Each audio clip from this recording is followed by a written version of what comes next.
not everybody, like some people are very independent. But at some point, being around other humans either lessens the mental burden that you're putting yourself under for a variety of reasons. And so I think being by yourself isn't great. I can even tell you from my own life that like sometimes you could be in front of a computer working remotely and next thing you wake up and you haven't seen anybody in like like 3 days. Yeah. And I don't think that's great. I think being able to have someone hear you, listen to you, like understand you in some way, bring light or fun into your life changes like your chemical response inside. We're hardwired, tribal nature. We've been doing this forever. Hi, I'm Lauren Parsons. And I'm Andy Jackson, and this is the All Well Co podcast. Dive deep with us as leading experts share their unique perspectives on topics such as recovery, sleep, movement, and the latest innovations in the space. So, Jon, welcome to the All Well Co podcast. It's a pleasure to have you here. I'm really excited to jump into and hear about everything that you're doing with your whole community and your whole new project. But before we do that, can you tell us a little bit how you got connected into the All Well Co community? Yeah. So there was, my previous work experience. I was deeply embedded into health and wellness, direct to consumer products specifically, which would then get into the B2B world and meet a lot of people. And this person was like a colleague from a different company doing really similar roles. And, told me about you guys and kind of showed me what you guys are doing. And it's impressive to be able to, save time for people or help educate people or get people the right resources in a This timely is manner. Star. So This is Star from HyperIce, right? Sage over at HyperIce. We worked together. I was at a company called Plunge. Yeah, the ice baths. Yeah. So we were selling cold plunges and saunas during the pandemic.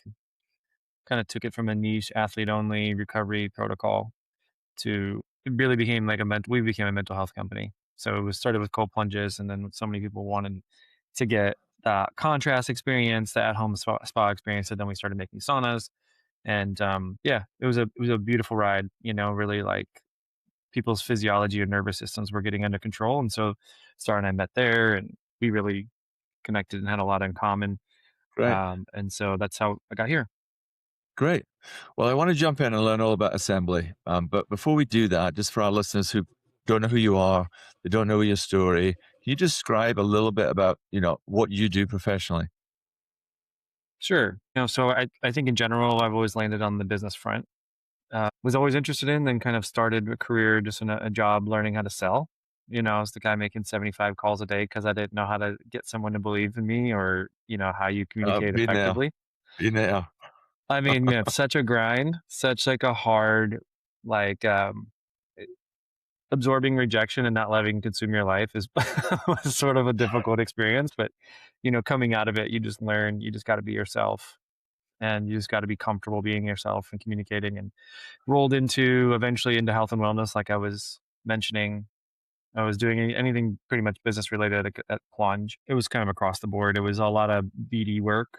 So sales, pipeline development, scaling out teams, going B2B. How do we position the product? How do we talk to our consumer? Because it was different.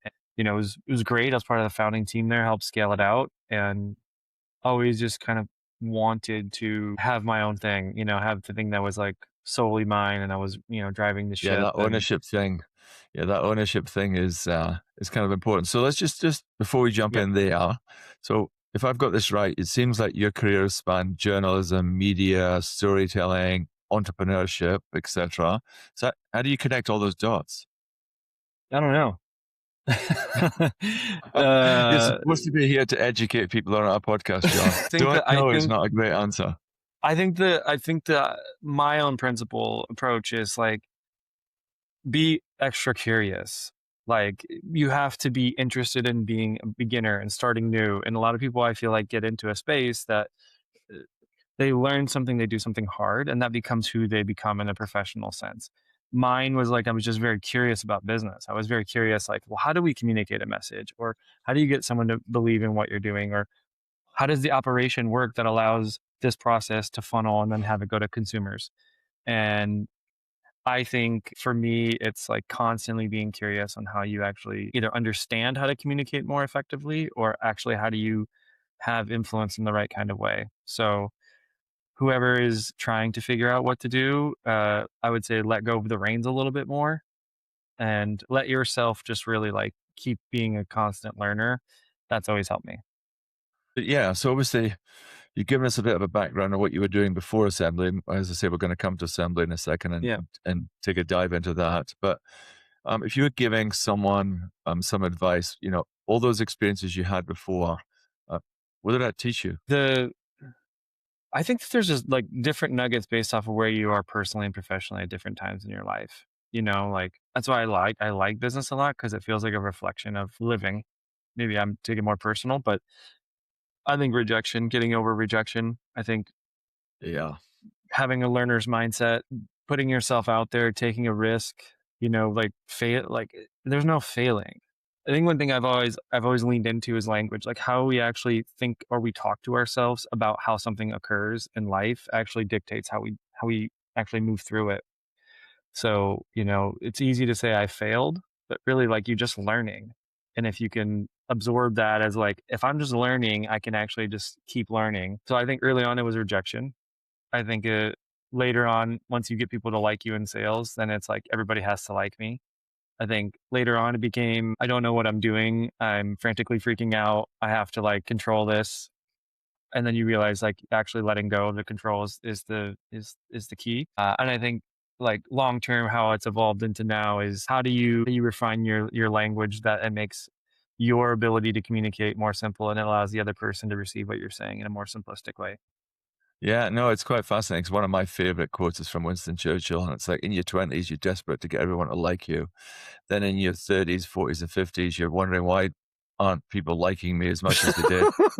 And then when you get to your 60s, you start to Yeah. realize they didn't care about you anyway, and they weren't talking about you, and they weren't talking behind your back anyway. You start to chill about these types of things. So, yeah, interesting. I also noticed that you seem to have interviewed and spent quite a bit of time sort of interviewing high performance people. So, are there any patterns you've noticed? Because we have a lot of people who are working with high performance athletes, or they're working in business, etc. Are there any patterns you've noticed when you've interviewed these people? They're not that much different than you and me. Like 100% they have an ability to turn it on and execute and stay disciplined. But a lot of them fight the same, whether it's laziness or worthiness or, doubt or concern, right? Like I think their ability to work with the stress and work with this like pressure and like how you talk to yourself about this. And ultimately, like they just show up and they keep showing up. I think one of the ones that's actually like really stands out for me is like the ones who can consistently stay present for the longest actually like move the needle because they're not concerned about the past. They're not thinking about the future. They're oftentimes where their feet are, but they work like hell. They really try as hard as they can. They're talented, so that helps too, and that helps them want to keep going. But they're really present. So I would say like those ones are really like easy for me to Yeah, spit out, but I'm sure there's a lot more. I was watching an interview with Rory McIlroy the other day, and they were talking about his focus, etc. And they asked him, "What does he do as he comes up to a shot?" And he says, "I always think about what's the worst thing that could happen." And it's interesting when you talk to a lot of motivational people, they say the opposite to that. And he goes, "Well, what's the worst thing that can happen? I can shank it left. I've got to walk up to the ball. I've got to then go and strike another shot from there." He said, "So if I put that in my mind," he said, "it usually settles me down. It focuses me because Yeah, I know I can deal with anything that gets thrown at me." So yeah, interesting. Um, very. okay, so let's start jumping into your project now, which is called The Assembly. So, what was happening in your own life that made you want to create The Assembly? So don't tell us too much about it. Just tell us a little bit about that moment where you thought, this needs to exist. I've told this story quite a bit, so if anybody hears this again, just know like it's very similar, right? Like I always think in terms of where's the white space. I'm not thinking about like what everybody's doing. I'm thinking about like what everybody isn't doing, and if there was like these options to solve that could transform like what I'm doing personally. So story is I'm at Plunge. I'm working with a lot of these C-suite founders already. They want a product. They want a partner.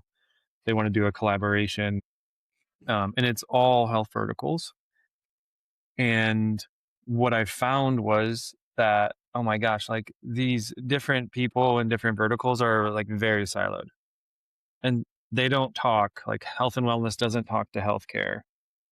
and the DoD or military, they don't very rarely talk to health and wellness, but the leaders are like all going sort of in the same direction, just a little bit off. And I was like, well, what if they did? Like, what would that do for a consumer or like someone's like personal health journey if like they could integrate? It was like a BHAG idea, and I try to connect them, but they're also focused on the direction they're going, that like they didn't have time to like get creative and think of something different. The other was like we were doing it. And so I saw it firsthand, and it worked incredibly well for us, which is we build influencer marketing strategy. And it's a lot different than what it was like 4 or 5 years ago. But what I saw was we leverage influencers who are most times not the thought leader, not the ones pushing like research forward, or they're not heavily involved, but they're playing the telephone game. And so you can have an idea, let's say it's research, and then 8 influencers are saying 8 different messages. So it confuses you and me as a consumer. And we go like, what is the truth?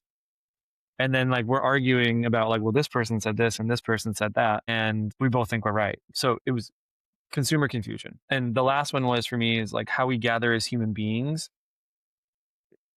It's set up to be like pretty transactional, where, you know, you go to an expo, you got a booth, someone comes up, you say the same thing over and over again. On all the works that I was doing that were meaningful was either, you know, we're going to a dinner, or we're doing something off site, or we're doing something personal and I get to know you. But that doesn't like totally exist right now. So what if you just knew people on a personal level? Like ideally you would do more business with them, and it would probably be more aligned business, and you'd have better trust. So those were the main points that I was like concerned about. And I was like, well, what if you could figure out a way to do all of those and aggregate that? Like, what would be the upside for human health? Because there's a lot of potential in all of that. So what problem is the assembly solving that most people actually don't realize they have? I think it's more in like the business structure. The solve is that like if you can bring all of these thought leaders together who would inherently never meet or never know what somebody else is doing, and you can get them to create a safe place and space and trust to be able to share important information, share business information, build a relationship that allows them to do maybe a future partnership, or to do, you know, a new company together, or there's an investment that happens. Those don't happen by accident, and the environment in which to produce those is actually challenging. It's not easy to produce those. So that is what we're solving for. Is if you are a company that has a need, you're looking for a new CMO, you're looking for a cash injection, you're whatever those are, we create and curate the environment that is probably more aligned in which how you would do something for a long-term partnership rather than you having to do it yourself. We curate all the space, the people, you show up. Essentially, it was in a first round was an event, and now we're rolling into a membership that includes the annual event that we do. Yeah, really just trying to curate the best possible environment for Okay, business well to let's happen. let's cut to the chase. We've danced around it a bit. What is the assembly? The Assembly is a membership group built for C-suite founders. You know, we essentially say like the Assembly is a strategic operating layer for modern health leaders, and it allows you the least amount of resistance to find the right people and like the serendipity around the right deal. Like we're not pushing the deal, but we create the space that allows new deals to happen that maybe wouldn't have happened before. So we're not a social club.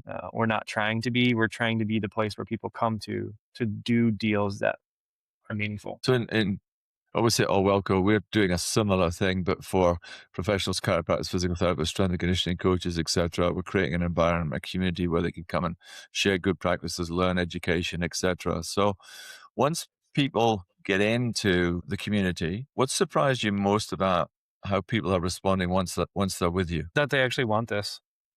You know, at the end of the day, people are people. They're all humans, and sometimes business right now doesn't actually feed the part of them that actually would make it feel better.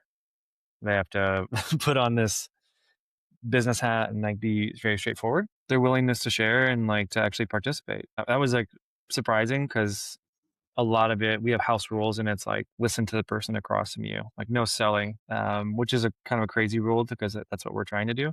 But super receptive, and people just didn't never really had an environment that kind of fit that before. So feels good that it lands, but also it's good that it's actually useful. So if one of our listeners is, they're in business, they're quite isolated, they feel a little bit lonely, they want to come to one of your events, what are they going to experience? Yeah, so like we're an application based membership group. and an event too. And it's really just making sure the right people are coming into the group, that it's going to be, you can provide value. You are a type of person that would fit with the energy of the group. And then from there, we will have virtual conversations, very useful sort of webinar style conversations with people that are doing things in business, breakout sessions. Then we will have times that we'll meet up throughout the year. A lot of times it's events that people are already going to, but we'll make sure that there's a touch point there. And, the whole point is you have very regular virtual comms that lead up to the moments in person, and then moments in person actually help evolve whatever the thing is or create the thing that's going to happen. And then at the tail end of the year in October 13th through the 16th, we have our second annual event, and it's going to be in Vail, Colorado. You're just up the road from me. Where are you at? I'm in Denver. Oh, okay, great. Yeah. Well, it's actually Beaver Creek then. So it's, we basically curate it to be full experiential. Like everybody in that, usually comes or has come in the past, they're all essentially keynote speakers. It's like, you don't sell, you don't need to push yourself. You don't need to like figure out what to do. Like everybody wants your thought leadership, and it's a thought leadership sort of aggregation. And during the day, it's like, how do we actually just do stuff together? I say this a lot, but you go on vacation and you do an awesome experience. You jump off of a cliff into the water. You remember that. How do we create enough of those that all of these people can remember and like tangibly have fond memories of one another? We'll have breakout sessions. We'll have some speakers, but the whole goal is to like put your phone down and get really present and enjoy experiencing these things together with other people that are very similar to you. It was funny. I just had a board meeting, and one of their things is that they had mentioned, they're like, there's more often than not, people are asking things of me. I've never been able to ask things of other people. Very rarely do I get to. So you get in this habit of just like saying no or not following up on something. So that's what's kind of unique about this group, is like everybody can learn from everybody else, and like they can actually ask something of someone else and learn. So anyways, that's kind of the trajectory of the Assembly membership, is virtual meetings, in-person gatherings, and then once a year we'll do something really big that gives us kind of a nice offsite to look forward to. Have I got this right? This is very much for the wellness, longevity, human performance kind of space. Have I got that right? Yeah, I look at it as all health. I look at hospitality, fitness, health and wellness, healthcare, DoD, high performance, mental health, all of those categories. And how many of those come in each time? Not really worried about it. It's like having those cross-pollination conversations. So, and why do you think all of those different things, to me, they all seem to be accelerating at the same time? This whole conversation about wellness and longevity and stuff. Yeah. Why do you think right now is the time where, well, these are all accelerating? I think there's a couple of key factors, and I know people in healthcare won't like it, but I just don't think healthcare is solving enough. I think it costs a lot of money. I think with the push on social media around people wanting and getting so much information about how to take care of themselves. And I really do think that like people are wanting, my experience at Plunge was like, people would get the product and they would call me and they would say, I'm a different person. And then I get to share this like moment with these humans where they're like, I'm a better dad. I'm a calmer person. I like think through things more effectively. Or I always like want to have this because I feel like they're getting this dopamine hit of just feeling great in their life. People want that, and they want to figure out how to do it for themselves, and they don't want to have to figure out like how they're going to pay sometimes a medical bill that's $50,000 out of nowhere. And the last one too is like, I think people now that have money, VC, private equity, individual contributors, they all see that like this preventative side is actually pretty close to becoming popular mainstream. Like, I don't think health and wellness has gone full mainstream. I think like the auras and the whoops are helping kind of move that forward. But I think now with the crazy injection of cash that's coming into the space, it's actually really becoming sort of the new wave of how people are going to operate. So those are probably my main takeaways. Yeah, I mean, it's interesting. I was reading the other day that I think it's something like 50% of people under 30 now are getting their information, their health care information from podcasts, online, these sets of experts versus going and talk to the doctor. Yeah, or like they're using ChatGPT as the doctor. Absolutely. I'm not sure that that's a great thing. I don't either. At least, but at least it says nice things to you. That was a really nice question, Andy. Feel 100% edified. So It's that's good at yeah, least. yeah. So this is really quite intriguing for me because I'm very much about innovation and around human behavior. So do you think the future of innovation is driven more by relationships and shared experiences than just information then? Is that what the assembly and what you're saying? I think that, like, this is my best guess. I think that there's a future that a lot of the things that you and I do with AI will, one, free our time up, but two, they'll probably be better than what we're doing. And I'm viewing a future state of like, well, what can we do that AI could never do? And I think human connection and relativity and, I use an AI platform for my email, and it, auto drafts those things up and it categorizes them for me. That saves me probably every day 20, 30 minutes. There's more of that that's coming. And then I think the human connection and the human ability to relate and have a community of people that you can evolve with during this time is going to be pretty critical. And that's my bet, that humans are going to have more time to human with each other. How do you create an environment that feels like it's still impactful in life? Yeah. So are we moving then from a world obsessed with productivity to one focused on vitality and meaning? It's a great question, like I don't know about you, but I feel like always having to perform and always having to like be in front of a computer for hours at a time. I don't even think that's a good use of my time sometimes. So I'm not totally fighting it. I think it's a little weird what we're like the transition, but I think it's possible. I think people are using Claude to replace humans already. I hear it in companies. And if that is the case, like what you said, what are you going to use your time for if you get your time back? There's only so much golf you can play. Golf is fun. It is very much so. So then I meet a lot of, outwardly successful people, but are they starting now to ask then what you've just said, deeper questions about their purpose and their fulfillment? Because AI is obviously taking away some of that day-to-day grind that used to give them purpose. So I have this feeling in the corporate world, people are now justifying their existence by how many meetings they have about AI. It's about meetings because they don't actually have to do the do. You said right at the onset here, and it's one of the things I've always said is that, don't stress the grind. The grind is actually ultimately what makes you successful. It's that day in, day out. But now we've got a helper with that. So are people now struggling with what they're actually going to do because they've saved that 30 minutes? I think about it like there's sometimes that like the grind or people grinding is actually a distraction. I don't think you can get super successful or become a leader at anything without putting in the time, effort, and energy. And I could even say it for myself. It's like sometimes it's easy for me to say, well, I got to be busy or I got to work or but the work never ends. And you can always justify your time to work. But like, how are you living? There's sometimes that I view myself and I go like, I could probably be living better. I could probably be taking time to go out on a hike or take the trip or sit down with someone and just spend 20 minutes talking to them. The hard part about when you do corporate is, in my own experience, is you have to give up part of yourself to stay within the confines of that. At least that's like exactly how I've personally felt is I don't agree with this. I don't like this. This isn't what I feel good about. Or you stay in a job because it gives you money, but like the change of doing something different is hard for you to do. It's a long-winded way to say that I view all of those things as things that people have to start looking at. And I don't know if that's a good thing or a bad thing at this point.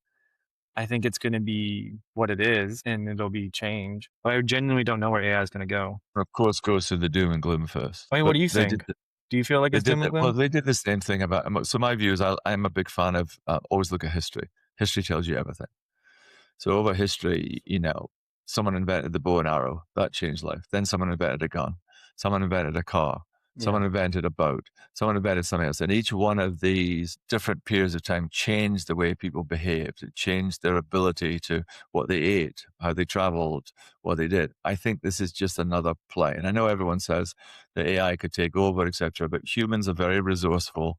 We always come up with a way to actually deal with adversity. And history always shows that happens. I mean, we'll get into War and Peace if you get me talking about history and how it's got there. So yeah, I listen to the doom and gloom people, and it definitely needs guardrails. There's no doubt about that. But so did the nuclear bomb, and humans got there. They got to a stage where they will get there. I think if you ask me what I think right now, probably, and this was my next question for you actually, is that I think the isolation is the thing that could cause some problems. Every time people get nationalistic and they become, look to become inward in terms of their isolationary behavior, the world goes to war. That's the thing. So this is why I'm really intrigued about you. So let's get back into this community thing. So what role does community play then in future health and medicine and technology that technology is overlooking? So Mm. what is, what is the community going to do? I think this is really present for me right now. I think just in like my own personal life, but I think humans work best when they are with other people. Not everybody, like some people are very independent, but at some point, being around other humans either lessens the mental burden that you're putting yourself under for a variety of reasons. And so I think being by yourself isn't great. I can even tell you from my own life that like sometimes you could be in front of a computer working remotely and next thing you wake up and you haven't seen anybody in like like 3 days. And I don't think that's great. I think being able to have someone hear you, listen to you, like understand you in some way, bring light or fun into your life changes like your chemical response inside. We're hardwired, tribal nature. We've been doing this forever. And then, we as humans, we build these large buildings and we, start putting people in really confined, dense areas and we remove them from nature. We take them out, we put them into these buildings that have less light and you're not putting your feet on the ground. And, some people go like weeks without putting their feet on the ground or like looking out. So like all of our events are specifically catered to bring people back to nature. We were in Encinitas last year, right in the water. And then this year we're like, deep in the forest. And I think nature has a really unique way of providing presence, providing calm, getting your equilibrium back down if it is elevated in some capacity. So for those, I see this very rich ability for people to connect and actually feel like they're not alone and feel like their experience isn't the only one because you and I go through things every day in life. And sometimes it feels like I'm the only person doing this. But everybody, especially this group who are under high stress, have a lot of people that probably account for them. They don't have a place to go have a conversation about how hard that is. Or like they had to downsize their business or they had to like take this big cash injection or how do you deal with a board? Not to mention your own personal life. So I think that the only way to evolve well, whether it's in a partnership with your spouse or like with a group of human beings, is the way. That's kind of why I'm leaning into this as well. So how intentional are you about who gets invited basically into assembly and what qualities of energy you're looking for in the people you bring together? So yes, I do.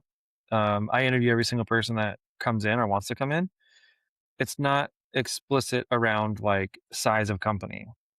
So it's not like we only take enterprise or we only take startups. It's everything in between. And then what I'm looking for, I'm the judge and jury, but I want a good human. I want a good person that has good values, that cares about other people and is thinking bigger than themselves. They're thinking like, how do we transform or change something that's in the market right now that like needs like a level up or they want to do that. So that's really like kind of my criteria. And you can, these aren't as good, but it's good enough to get someone's feel and energy and like how they communicate about things. And sometimes I'll go to other members or other people and ask them about them. But I think that's really the main gist for people getting in. So you let me in. I turn up. I've got a bunch of strangers in front of me, and that can be nerve-wracking even to the most successful business people because they're used to Mhm. being in their own world. What's been the hardest part of you then building that to get that trust and those relationships going? I think we came out very firmly like at the start and we had house rules. And it's like we would go over them and we would say like, here's what we're looking for someone that's in this space. And we were very patient and calm about like how we do it and explaining them. Those kind of set the guardrails and then we can just work off of the guardrails and we can work within them. And people that have either been in it before or they're involved in the assembly, they kind of they like love the fact that there's like a standard, and we're not rigid in like slapping you on the wrist. It's an honor system. And by you being in the group, we believe that you're the person that can be that person. So is there times that like we have to check in and just say like, hey, like just want to make sure that this didn't happen, or that how did this work out? But more often than not, like that's the person they want to be, is someone that kind of lives by these house rules. So wasn't too haven't had like a huge issues as of yet or anything. So, there'll be lots of people here who'll be going, "Ooh, that sounds like a cool thing to get involved in." But Thank you. come on, let's do it. Let's do a little bit of a sales pitch. So tell us some of the most inspiring collaborations or friendships that have emerged from the assembly. Well, really, really cool one. And this was like these people did not know each other. One of our main sponsors was Life Force. So it's the preventative health, remote telehealth company. That's like Tony Robbins. And then there's a gentleman named Anthony Geisler. He used to do exponential fitness. Now he has Sequel Brands. Those two founders met at the assembly. They pulled in Gary Brecka. And so now they're doing the ultimate performance centers. I think that's the name of it. And they're going to roll it out under Sequel Brands. And that happened just them spending 15 minutes together. We had, we've had like 5 new board members get assigned and picked up by different companies. We actually had a guy he ran the player health and safety for the NFL, ended up working with Humanot and became the head of NFL entertainment for them. A bunch of opportunities for investors to come in and do it. I think probably my favorite coming out of our last event was there's a guy named Carl, and he founded Beachbody. They built it like kind of a multi-level, whereas up to like 1.2 billion. It's under P90X, was under their portfolio brands. They built it to 1.2 billion, and then during COVID, it became hard, and they had to basically pivot the business. And he came in, and his PR agency got him connected. And he's like, "Well, what is this?" And I told him what it was when he first showed up. He's like, "I'll be honest, this is my effing nightmare. Like, I think this is not the place for me." And then I got a testimony from him afterwards saying like, this was like totally blew me away. It was way better than I ever thought it would have been. I am stunned, and like I see the assembly as just like a strategic advantage for me moving forward. The guy's also done a lot of business and hadn't really had an opportunity to do it for himself. He's kind of let other people do it. So that's like the serendipity that I'm looking for. And like, look, some of these people were like people I've idolized from afar. The Andy Galpins, the Kelly Starretts, Paul Zibs, some of these other people. I always wanted to be in their orb, and now we're friends, and I could support them. They could support me. That's a really cool serendipity of all of like these people coming together in this kind of vision or version of what this is. I mean, these are some really ambitious and high performing people. So, what do you think though privately they struggle with the most? There's not a big group for them. There's not a lot of people that they can go to, and that's a lonely endeavor. Like maybe they can go to their spouse. Maybe there's and like when do they have the time to create these new relationships? Talking to them, it's like people always asking things of me. Now I can go into a room and like be a learner again. I can go in and like ask people how they're doing, and they're kind of in like the same space that I am. So I think that's been huge for those guys. And you truly believe that, I'm not going to name any of the names that you named, but you truly believe those people haven't put themselves on a pedestal, that they've created that isolation for themselves? I frankly don't know if it was, I'm sure if you asked them, did you imagine the life that you would now have? Some would say yes, and some would say no. Some would say we're like trying to do good work. I didn't know it was going to turn into this. And there's pros and cons to all those, right? And then you can't know how you're going to feel till you're in it typically. So I don't know if I have a good answer. It could be, but maybe not. A couple of things that I've seen floating around this kind of world is too many of these experts who are out there working in this wellness space become very, very focused on something that basically they're selling. There's a lot of criticism around them selling supplements and focus around them not being holistically approaching people's healthcare, people's wellness, etc. It's very much about take X, take Y. Here's the 12 research papers, etc. You think that's confusing people with general health? And I'm not even shading this guy, but I think Gary Brecka is like the prototypical, right? Like he's promoting products, and the products that he promotes, he like deeply believes in. Or again, I like Ben Greenfield, but like similar, when it becomes like a marketing thing, you put yourself in that position of like, are you trustworthy or are you not trustworthy? Are you just trying to sell me or are you trying to like help me?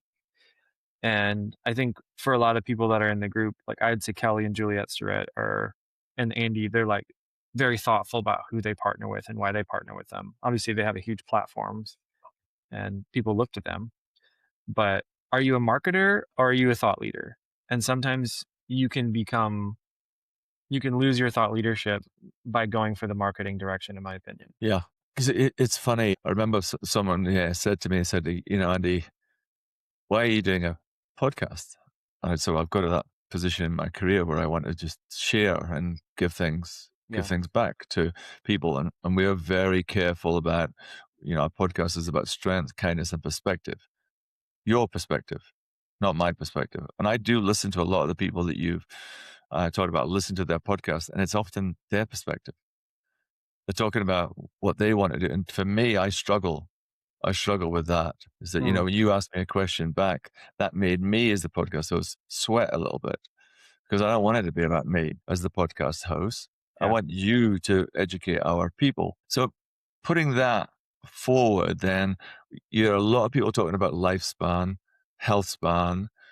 What do you truly believe then that defines a life well lived? That's a great question. My feeling and sentiment is, some people will say like, me living amazing life is me living for a long time. And you probably heard the quote, it's not the amount of years that you live, it's how you live the years, And I think it's both. I think it's like, I do want to live a long time. I do want to do the healthy habits and like make sure I'm like checking in with myself. That's physically and mentally.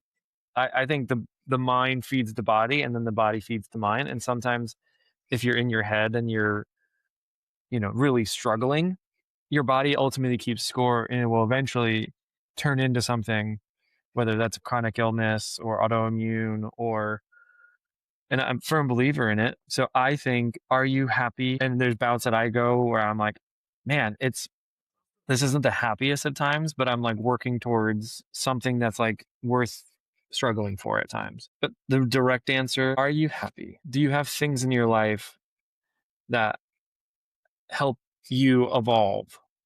Are you like physically moving your body? And do you have a group of people that can be called your community, or do you have friends? That was going to be my next question. So I listen to all these amazing podcasts. I get all this information. I've optimized every biomarker that's out there. My blood's taken regularly. I'm taking all these different supplements from all these experts, but I feel disconnected and lonely. Am I healthy? It's relative. Some people are introverts and they don't need a person, they don't need anybody. Like they're just like, I'll do my thing. I think human beings are wired to have connection. When I'm isolated or I'm working and my head's down, sometimes I wake up and I go, man, I haven't been around like enough people yet, or I haven't gone out and like gone downtown or like walked around or taken a trip. I think nature and human beings and relationships, whether it's friend or, intimate, those are like things that you cannot aggregate into the health of your life of a blood marker. You cannot evaluate that, if you're doing some sort of like therapy. It's like those don't exist. They don't ask you, hey, how much blue light have you been underneath? Like the last, or how much light have you been that's like sitting inside and not getting the sunshine on your body? I would really love to be part of the movement that helps, and even for my own self, like some of this stuff, and I'm sure you feel the same way. It's unselfish, but it's actually selfish at the same time. Selfish in the way that like, I want to be around more people. I want to have an ability to have people come together. So like, I guess I could just be the person I'm doing slightly it. different. I want to spend more time around people, but I don't want more people. I actually like the people, the friends I've got, but I just want to be able to spend more time with them around Yeah. their life. I could not agree more about getting out in nature with them and doing different things, Yeah. doing activities and stuff together. I couldn't agree. But do I, when I was in my 20s and 30s, did I want more and more friends? Yes. Now I'm in a completely different decade. I couldn't care less about adding more friends on it. In fact, I probably don't want to. You know what's fascinating about this conversation, and I love what you're doing with the assembly, is that it's the whole community thing. When you read a lot of the research now about the most successful companies going forward, it is the ones who are going to be able to gather and put together a community. So for you in the next decade, what does gathering a community look like? To your point of like, you don't need more people. You know, you have your friend group and that's fine. I think there's like serendipities in life where you meet people that you would have never crossed paths with that like help either provide something to you, you learn something from them, you can become a friend to them. I feel like sometimes people get stuck in their own circles, in their own spaces, in their own places, and are missing out on this opportunity of like life where like humans can learn from one another. I think the next 10 years is probably going to be these travel resorts, these like you can even see with all these run clubs, like it's people going to do something together that has just like taken off.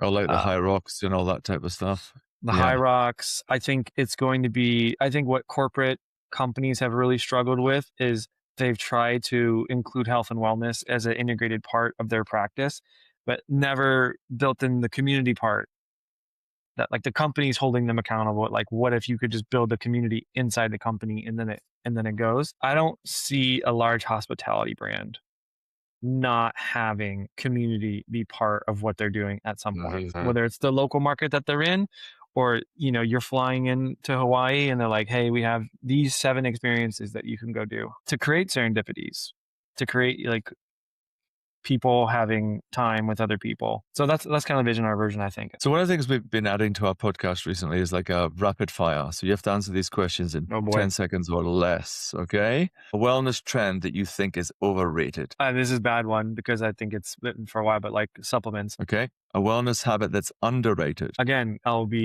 think cold plunging. I think cold plunging can help manage a lot of things in life, especially on the mental side. A book that's influenced you deeply.